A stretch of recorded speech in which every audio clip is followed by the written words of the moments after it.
All right, guys, so now I have a half sphere or a hemisphere.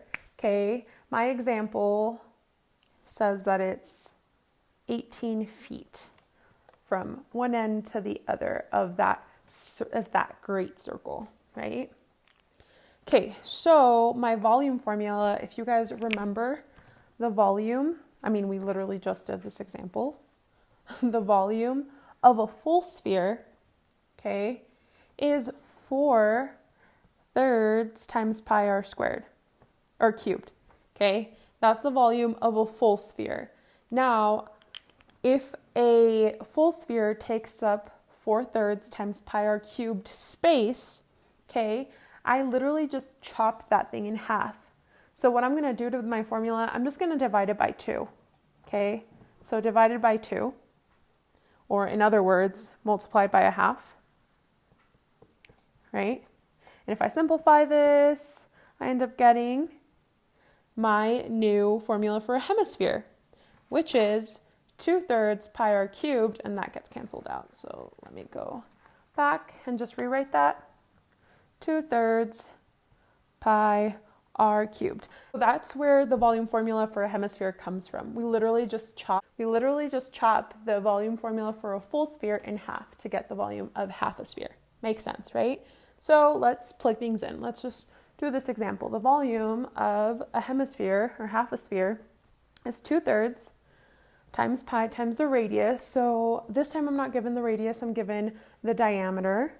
And we know that the diameter is twice as big as the radius, or the radius is half the diameter. So I'm just going to take the diameter, split it in half to get my radius. Okay, so 18 divided by 2 is 9. So half of 18 is 9. So my radius, my r, is equal to 9. Okay, so from here to here, that equals 9. So I'm going to just plug that in, 9 cubed.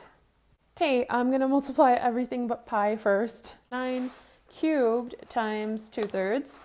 So that gives me, if I multiply 9 times 9 times 9 times 2/3, I get 486 times pi. Okay, and I'm going to multiply 486 times pi, and I wind up with 1,526.81 feet cubed. Okay, so this is in feet, so this one will be in feet as well. So that's telling me if I have a cube that's 1 foot by 1 foot by 1 foot, okay, it has a length, width, and height of 1 foot, then that means I can fit 1,526.81 of those little cubes in here to make up this hemisphere. That's how much space this half a sphere is taking up. Okay, so I'm gonna pause there and move on to the area or the surface area of this hemisphere. So if you guys remember, the surface area of a full sphere is 4 pi r squared. I don't know about you guys, but I was wondering where they got that formula, so I'm just going to give a quick explanation. If this doesn't make sense to you, you don't have to worry about it. If you like to know, then you can pay attention to this. So remember how we took the volume formula, we cut it in half because we noticed, hey, this takes up half the space of a full sphere. So all I need to do is cut my volume formula in half, and that's how I get my formula for half of my sphere, or for my hemisphere. Well, if I take a full sphere, okay, and I chop, and the surface area for that sphere is 4 pi r squared.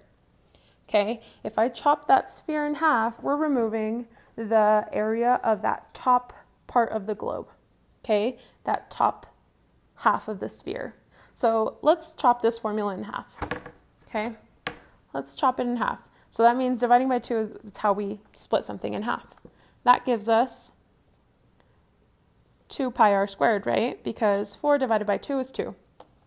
Okay, but when we chop that full sphere in half, imagine chopping a ball in half. Not only are we removing the top half of that surface area, we're revealing this middle section right here that was not revealed before. okay? It was in the inside, so we didn't have to worry about it being part of the surface area because it was not part of the surface. But now that we cut it in half, this is revealed, and now this is part of the surface. So it's half of my original circle or sphere plus this circle top, right? And as we know, the area of a circle is we could just add this, the surface area of this half circle plus the area of this circle right here. So I'm going to add the area of a circle, which the area of a circle is pi r squared. Okay, so 2 pi r squared plus pi r squared, that gives me 3 pi r squared.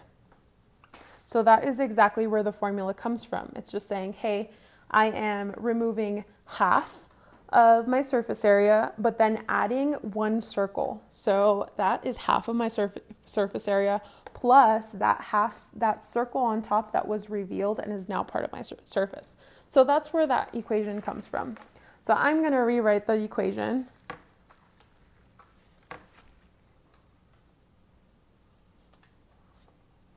I'm going to rewrite this equation so that it gives me the actual equation for a hemisphere. So that is 3 pi r squared. Okay, and again, all I need is my radius, so I can just plug it in. It's easy. 3 times pi times the radius squared. The radius is 9, and I square that. So I multiply 9 times 9, or 9 squared. And then I multiply that times 3. So 9 squared is 81 times 3. That gives me 243 times pi, because I haven't multiplied pi yet. And now I'm going to multiply pi. And I wind up with 763.41 if I rounded. And this is feet. And this is two-dimensional, right? Surface area is two-dimensional. So it's feet squared, or square feet. So that means that if I had a little square that was 1 foot by 1 foot, how many of those squares would I need to cover the whole surface of this hemisphere? I would need 763.41 of these little 1 foot by 1 foot squares to cover the surface, just the outside of this hemisphere, or this half circle.